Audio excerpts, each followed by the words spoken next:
ওং বৃন্দায় তুলসী দেবৈ প্রিয়ায় কেশবস্য চ বিষ্ণু ভক্তিপ্রদে দেবী সত্যবতৈ নমো নমঃ। হরে কৃষ্ণ।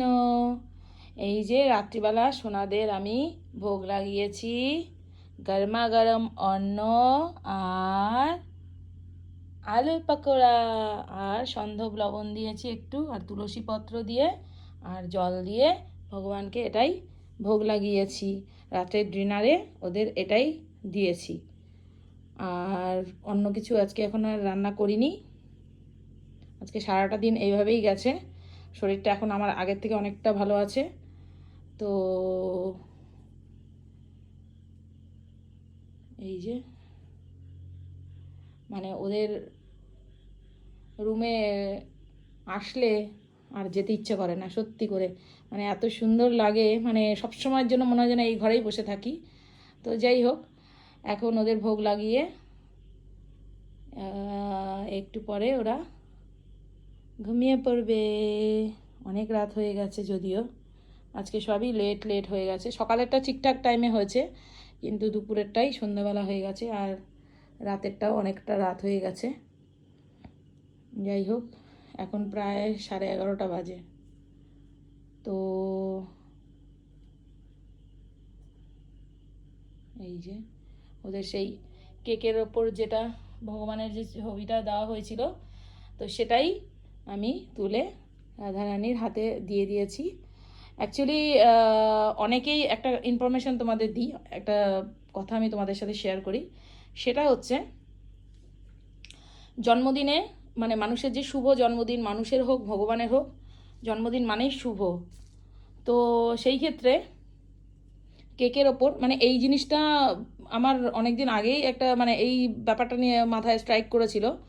তো একজন ভক্ত যিনি আমাদের কেকটা বানিয়ে দিয়েছিলেন, তো ওনার কাছ থেকেও জিনিসটা একই, মানে আমার যেইটা মানে ব্যক্তিগত অভিমত ছিল, তো ওনারও সেম অভিমত আমি দেখতে পেলাম। তার মানে আমি ভাবলাম যে আমি ঠিকই ভেবেছি। জিনিসটা হচ্ছে কেকের ওপর, আমাদের জন্মাষ্টমীতে কেকের ওপর কিন্তু কোনো নাম লেখা ছিল না। অ্যাকচুয়ালি যার জন্মদিন তার তো নাম লেখা থাকবে বা কিছু, সেটা মানুষেরই হতে পারে বা ভগবানেরই হতে পারে, যারই হোক। তো নাম যদি লেখা থাকে, তো কেকটা যখন কাটিং হয় তখন তো মানে সেই কেকটা তো কাটার সময় নামটাও কেটে যাচ্ছে, তাই না? তো সেই ক্ষেত্রে আমার মনে হয় না যে কেকের ওপর নামটা লেখাটা ঠিক। তো তোমরা মানে তোমাদের কি মতামত সেটা অবশ্যই কমেন্টে জানিও। আর আরেকটা জিনিস, সেটা হচ্ছে মোমবাতি। তো অনেকেই কেকের ওপর মোমবাতি বসিয়ে সেটাকে ফু দিয়ে নিভিয়ে দেন। আমরাও করেছি, এটা না যে মানে আমি করিনি বা কিছু, সেটা না, আমাদের বেলাও তো সেটা হয়েছে। কিন্তু ব্যাপারটা হচ্ছে যে মানে জন্মদিন তো একটা শুভ উৎসব, তো সেখানে মানে বয়সের মোমবাতিটা নিভিয়ে দেওয়াটা ঠিক কেমন, তাই না? তো আমার মনে হয় মোমবাতিটা না নেবানোটাই ঠিক। তো যাই হোক, এইটা একটা পার্ট আমি তোমাদের সাথে শেয়ার করলাম। আরেকটা জিনিস শেয়ার করি, যারা ননভেজ খাবার খান তাদের উদ্দেশ্যে বলছি যে জন্মদিন তো একটা শুভ অনুষ্ঠান, তাই না? আপনার ছেলে হোক, মেয়ে হোক, বা আপনার নিজের হোক। তো সেই ক্ষেত্রে জন্মদিনটা অ্যাটলিস্ট ননভেজটা অ্যাভয়েড করুন। এই কারণেই বলছি যে আপনারা ননভেজে যেটাই আপনারা মানে খাচ্ছেন, সেইটা মানে কোনো একটা প্রাণীর প্রাণ হত্যা করে, মানে আপনার জন্মদিনটাকে শুভ করতে গিয়ে একজনের মৃত্যু দিয়ে, তো সেটা মানে কিসের শুভ, তাই না? একটু বিবেচনা করুন, একটু ভাবুন, একটু ভাবা দরকার আছে, তাই না? এইভাবে যদি একটু ভাবুন যে আজকে আমার বাচ্চার জন্মদিন বা আজকে আমার জন্মদিনে আমি যদি অন্যকে যদি হত্যা করে তার মাংস আহার করি, মানে সেটা কি ঠিক? আজকে যদি সেমভাবে আপনাদের বাচ্চার বা আপনাদের নিজেদেরকে কেউ যদি মানে এইভাবে সেমভাবে যদি এরকমভাবে কেটে মানে সেম উল্টোটা ভাবুন, তাহলে মানে সেটা কীরকম দাঁড়ায়? তাই সবার কাছে মানে হাত জোর করে আমার বিনীত অনুরোধ, জন্মদিনে অন্ততপক্ষে ননভেজটা অ্যাভয়েড করুন। এটা করা উচিত না, সত্যিই উচিত না। আপনাদের নিজেদের মঙ্গলের জন্য করুন, কারুর জন্য করতে হবে না, কোনো জীবজন্তু কারুর কথা ভাবতে হবে না, নিজেদের মঙ্গলের জন্য, নিজেদের সন্তানের মঙ্গলের জন্য।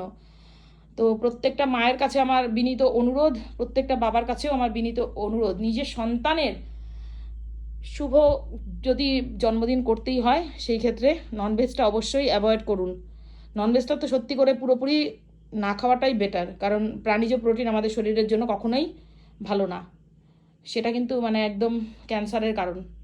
তো যাই হোক, আমি এত বেশি জ্ঞান দিতে চাই না, কিন্তু এইটুকু আমি আপনাদের জানাতে চাই যে ননভেজটা জন্মদিন অন্ততপক্ষে অ্যাভয়েড করুন। যে কোনো শুধু জন্মদিন বলে না, যে কোনো শুভ অনুষ্ঠানে যদি মানে অন্যকে হত্যা করে তার মাংস খাওয়াটা কি শুভ? সেটা একটু ভাবুন প্লিজ। তো যাই হোক, মানে এই জিনিসগুলো ভাবার বিষয়। কর্ম বলে একটা জিনিস আছে। আজকে আপনি অন্যের সন্তানকে হত্যা করে তার মাংস আহার করছেন, ঠিক আছে, কালকে কিন্তু আপনাকেও সেম দিনটা ফিরে পেতে হবে। এই দুনিয়াতে যেইটা আপনি করবেন, যেই কাজটাই আপনি করবেন, সে যে কোনো কাজই হোক, যেই কাজটাই আপনি করবেন সেই কাজটা কিন্তু নিজের জন্য তোলা থাকবে, ঠিক আছে? এবার আপনি ভাবুন যে আপনি ভালো করবেন না খারাপ করবেন, নিজের জন্য ভালো করবেন না খারাপ করবেন। তো এই জিনিসটা সত্যি মানে আমার বলা দরকার ছিল। আমার এটা মনে হয়েছে বলার, তো আমি বললাম। হয়তো অনেকে অনেক রকমভাবে নেবেন, তো কিন্তু একটু ভাবুন, আমি কোনো ভুল বলছি না। যাই হোক, অনেক কিছু বলে ফেললাম। তো ভিডিওটা ভালো লাগলে অবশ্যই লাইক কমেন্ট শেয়ার অবশ্যই করবে। তো সবাইকে কৃষ্ণ নাইট, হরি হরি বল, রাধে রাধে, জয় জয় শ্রী রাধে শ্যাম।